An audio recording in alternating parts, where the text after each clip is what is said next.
ახალი წელი საქართველოში დეკემბრის დასაწყისიდან იწყება. რა ვიცი, მე საქართველოში ვცხოვრობ და აქ როგორ იწყება, ეგ ვიცი.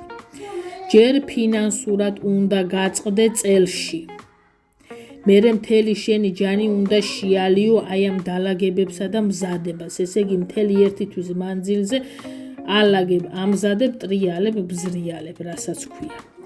როგორც კი 12 საათი შესრულდება, უკვე ისე ხარ ყინწმოწყვეტილი და ისე გაქვს სიქა გამძვრალი, რომ ერთი სული გაქვს საწოლამდე ფეხები მიათრიო, რომ დაიძინო. იანვრის თვეც ასე მარტივად არ გადის. გაშალე სუფრა, აალაგე სუფრა, გაშალე სუფრა, აალაგე სუფრა და ესე ტრიალებს, ბრუნავს და აღარა ჩერდება.